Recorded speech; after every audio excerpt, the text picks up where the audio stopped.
On this month's edition of the Ninja Tune podcast, we have a very special episode with Kerry O'Brien of the Young Urban Arts Foundation charity in conversation with our producer Jack Smith. The Young Urban Arts Foundation, and specifically their Skip to the Beat mental health programme, will be the beneficiaries of all the money raised at this year's Independent Music Cup, a charity football tournament set up by James at Ninja Tune for the music industry to come together for a cause. The tournament is happening on Saturday, July the 28th at Shoreditch Power League. The event is open to all spectators and includes an after party organised by our friends at Resident Advisor, with DJ sets from Mum Dance, Monkey, a very special guest and many more. Head to independentmusiccup.com for more details and help us raise money for the Young Urban Arts Foundation and their work with at-risk youth in the UK.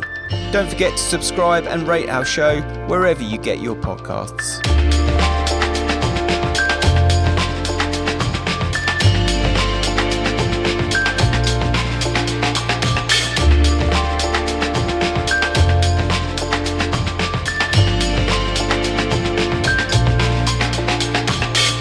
Well, Kerry of the Young Urban Arts Foundation, thank you so much for joining us. Welcome, absolute pleasure. Just as a sort of introduction to the work that you guys do, could you give us a sort of overview? Absolutely. So the Young Urban Arts Foundation, our mission is to transform the lives of young people by strengthening their mental well-being through creativity and culture. We do that through 3 different programmes. The first one is called Creativity in Communities. We have a single-decker bus which has got 9 Apple Mac computers inside the bus, and we take that into communities and we literally work with the hardest to reach young people, those that haven't got anything going on in their areas, and those that maybe would not want to leave their areas for various reasons. Some young people are pretty much in their own bubble on their estates, don't really see beyond the world that they live in. Some are dealing with gang affiliation, so coming out of their area it can be sort of a threat to their lives. And some just don't know what to do next. So we take the bus, we do music production, we do lyric writing, we do singing, songwriting, street dance, visual arts. But really those activities are just a tool for us to engage with these young people because it's current, it's core to them.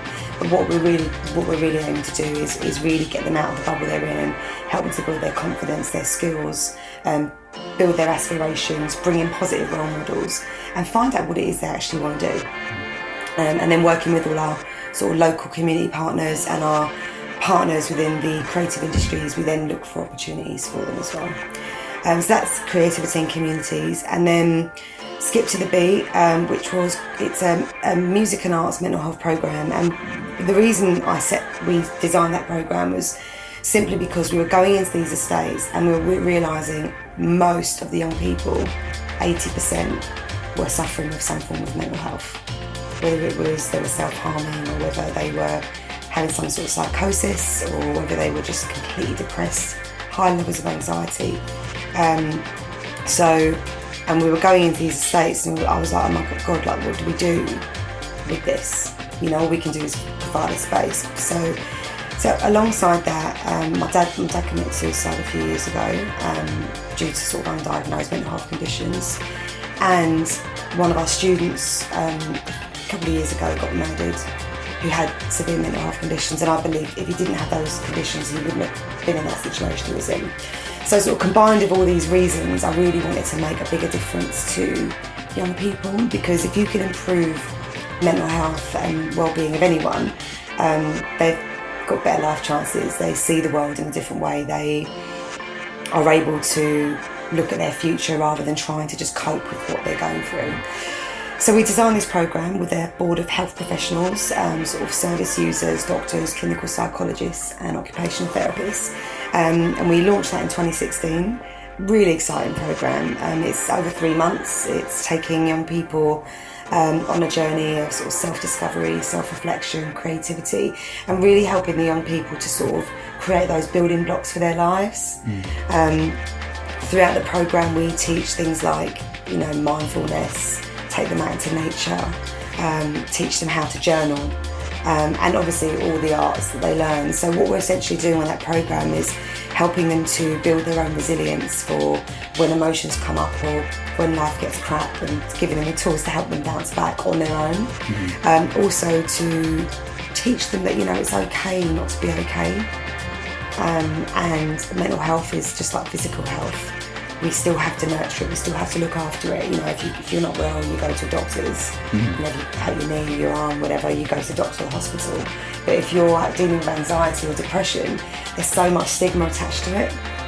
So what we're essentially doing is helping to remove that stigma, raise awareness that it's okay to not be okay, and to give them the tools to help them, move forward in their lives. So that programme, Skip to the Beat, and then we have our peer educator programme, which is called Educate to Empower, where what we realised was lots of young people in schools were, young people in general, they felt more comfortable speaking to their peers or their friends rather than their teachers or their parents about mental health. So what we've done is we train up young people in schools around the 6 sort of main mental health conditions, and then we train them to deliver their own assemblies in schools.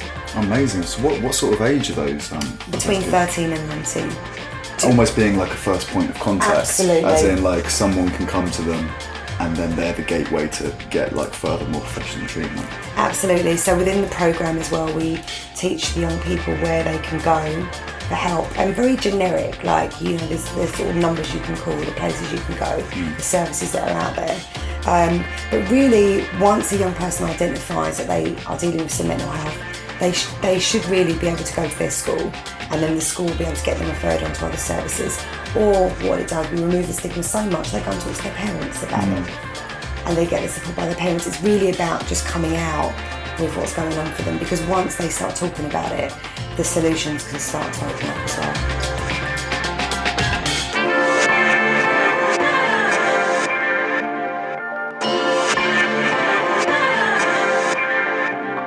So this is Indie Music Cup, and for those that don't know, it's a five-a-side tournament being played on the 28th of July at Shoreditch Power League, where teams from across the creative industries are going to come together in order to raise money for you guys.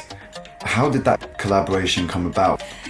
So I invited James from Ninja Tune to come and volunteer on a project for Grenfell last year. So he came on the bus and he saw us in action. And we also had Nahiba from Ninja Tune as well. She came down. So we just kind of started building a relationship there.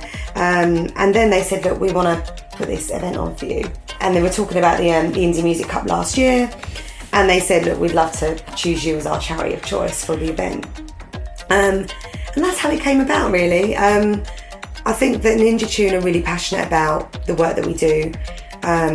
They have really given a lot of time and love and resources for this Indie Music Cup. We are so excited about this event.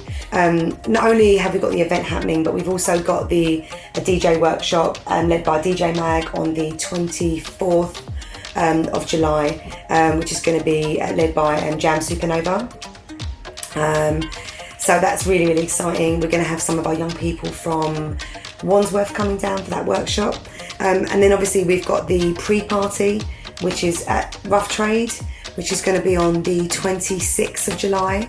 And obviously we've got the event on the 28th. We've got our own football team, so you guys better watch out. We've got Molly Collins, we've got MCIC3, we've got DJ Mamby Swift. We've got 2 of our youth ambassadors, our beneficiaries playing. Amazing. And a couple of other people as well. And then obviously we've got the after party, which is going to be led by Resident Advisor as well. So I believe that we've raised just under £4,000 so far. The target is 15,000. That will allow us to work with that group at the pupil referral unit in September. So fingers crossed we raise that money.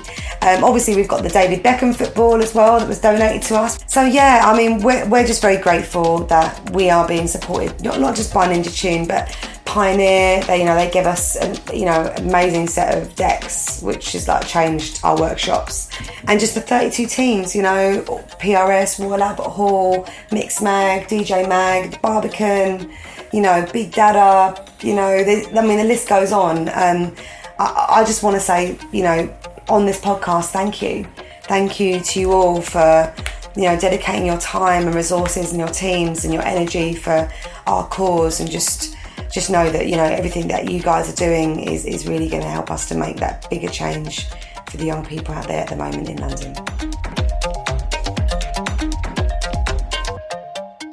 You mentioned the Skip to the Beat programme before. This year the Indie Music Cup is raising money for the programme specifically. Yes. Could you tell us a little bit more about the work that specific programme does? So obviously we're going into these communities, we're engaging in these very poor, deprived areas, some of the most deprived estates across London, some in the UK.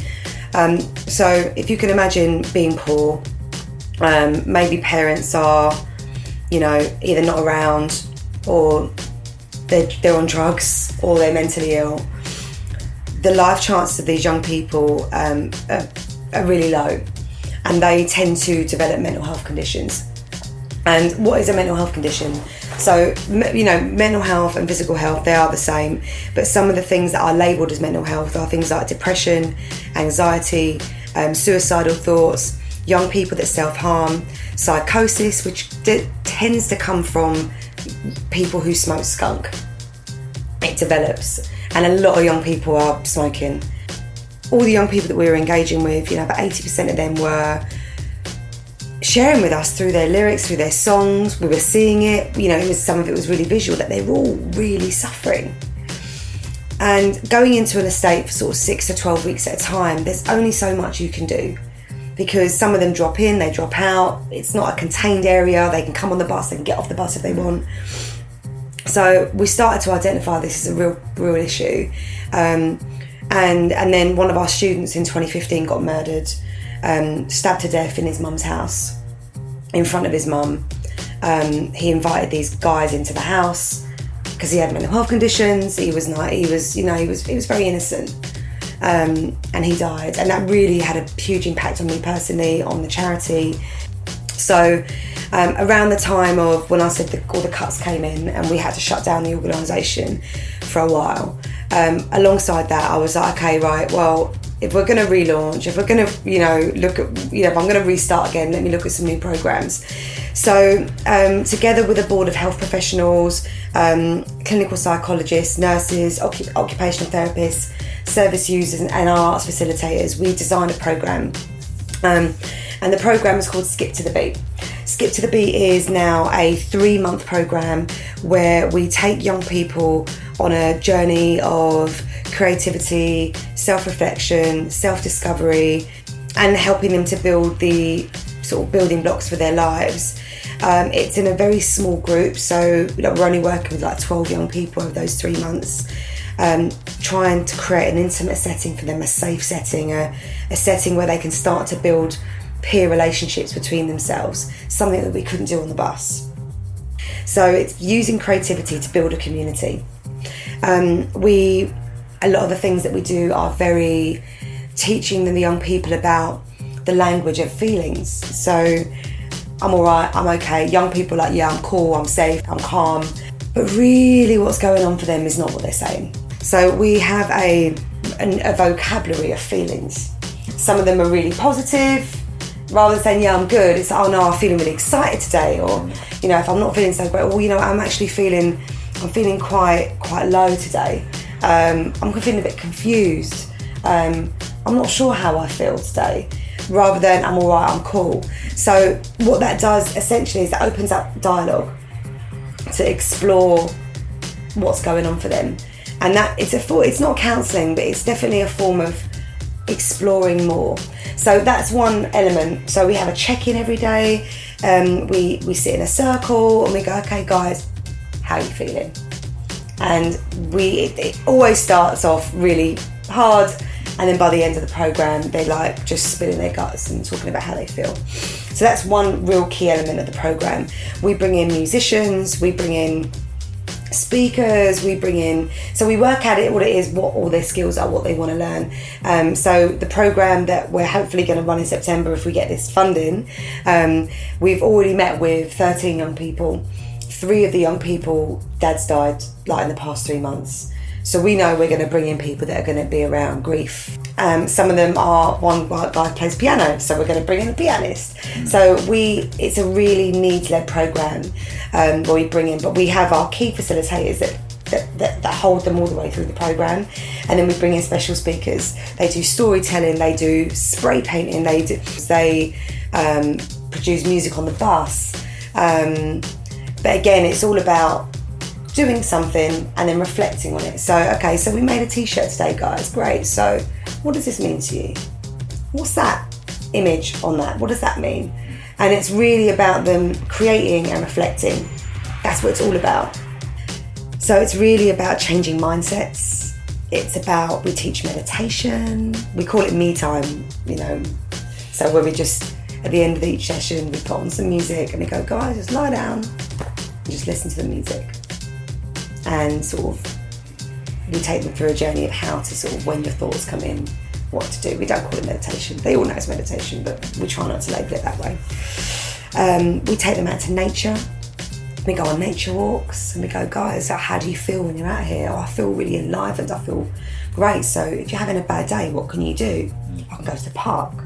So it's a very holistic approach to our programme. It's music, it's arts, it's fun, it's creativity, but it's very much about self-awareness, self-discovery, self-reflection, and building trust and relationships. It's the most powerful programme that we've ever designed. But it's also the hardest programme we're finding to fund. I'm sure. And I guess that's where connecting people with more positive role models comes in. Absolutely. Our work is very underpinned by inspiring role models. My team are incredible. You're going to meet some of them at the IMC football tournament. They really care, and they've all got a huge track record in the creative industries as well. But it's also about the speakers that we bring in. We bring in people that have come from poverty, estates, parents with mental health, parents drug users, or even refugees, people that have come to this country. And actually, what a lot of the young people say is, "Oh, actually, my life's all right." But yeah, it's really about raising those aspirations.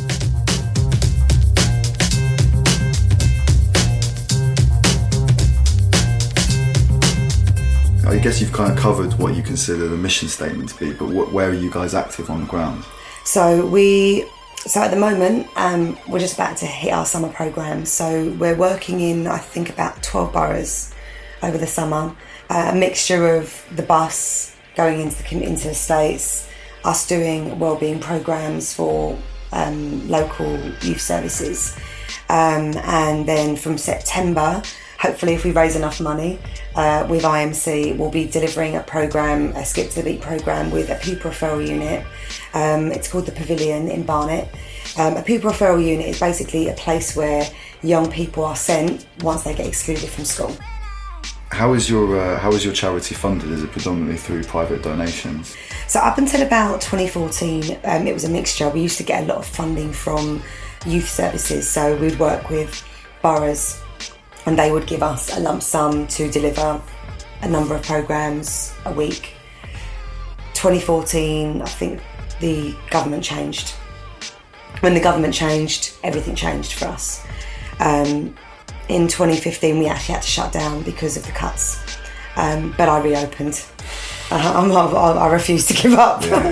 Yeah. Before it was sort of more youth services and various different contracts. Now it's private donors, it's fundraisers. We still get commissioned work through housing associations to work on the estates. Very little from government. So yeah, and then we write to trust, and it's if I'm really honest with you, Jack, it's just a struggle.